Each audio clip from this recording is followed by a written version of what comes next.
"We're here for the long haul," says Patrick Bruner, a protester and student at Skidmore College in upstate New York, who is among those camped out in a private park near One World Trade Center.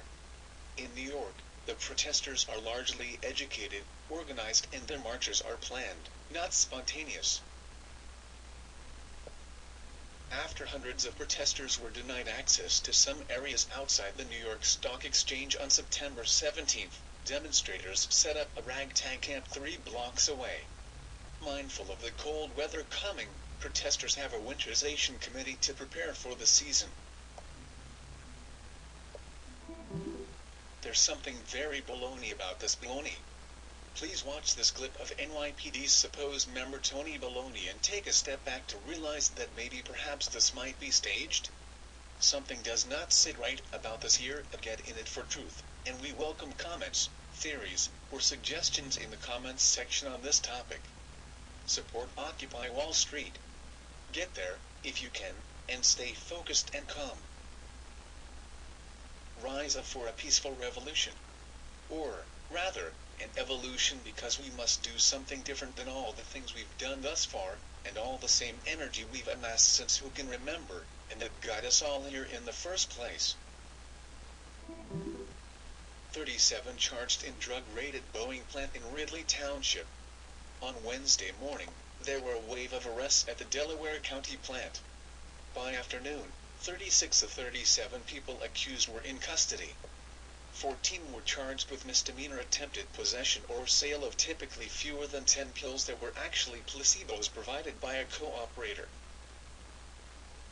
23 were charged with felony distribution or attempted distribution of real drugs to their fellow employees in amounts ranging from a few dozen pills to 1,500 doses. U.S. Attorney Zane David Memager says the investigation allegedly did not turn up a typical top-down drug organization. Instead, he says, there were many people operating on their own. Yeah, okay. We believe that one. In this lamestream Wall Street Journal article, they attempt to whitewash the direct correlation of methane in drinking water to natural gas hydraulic fracturing, should be obvious. In Granville Summit, Pennsylvania, Sherry Vargson has cooked with water from a 5-gallon jug for the past year. It's inconvenient, but preferable to using tap water containing enough methane gas that she can light a match and see an orange flame flare out of the faucet. Cases like Ms. Vargson's are gaining more attention amid a boom in U.S. natural gas production. But methane leakage problems in water wells are distinct from problems that some environmentalists attribute to hydraulic fracturing or fracking, a drilling technique that involves injecting water, sand, and chemicals deep underground to break up gas-bearing rock.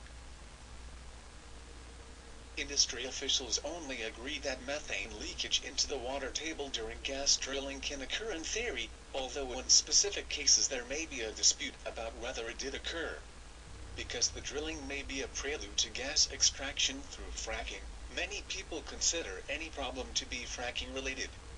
Okay, friends. Of course they are going to say this. Obviously, not everything of something. Or always never, those are fallacious words. Not all are fracking related, however, public words and doublespeak, by vested interests, speak volumes of the correlations they'd otherwise whitewash to save themselves. Down with Halliburton. Fire officials say about 3 dozen people from a District of Columbia addiction rehabilitation clinic have been hospitalized for carbon monoxide poisoning, 3 in serious condition. Spokesman Pete Pyringer says firefighters went to the Second Genesis house in northwest Washington about 3:15 p.m. Tuesday. Fire officials say a possible leak in a basement water heater is being investigated. In a matter of days, and in some cases only hours, schools across the country were shut down, or otherwise evacuated. All with excuses ranging from bomb threat, to gas leak, to shots being fired. That's a lot of schools to have things like this happen in such a short time frame. There are many drills going on in this country, and it appears that it's less like preparation and more like practice.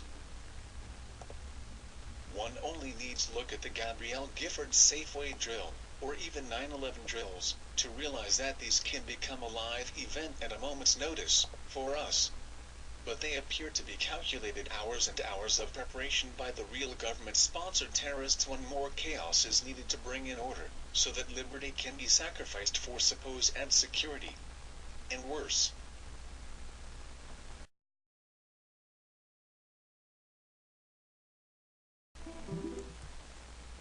Dangerous waves today, 30th of September 2011, in downtown Chicago.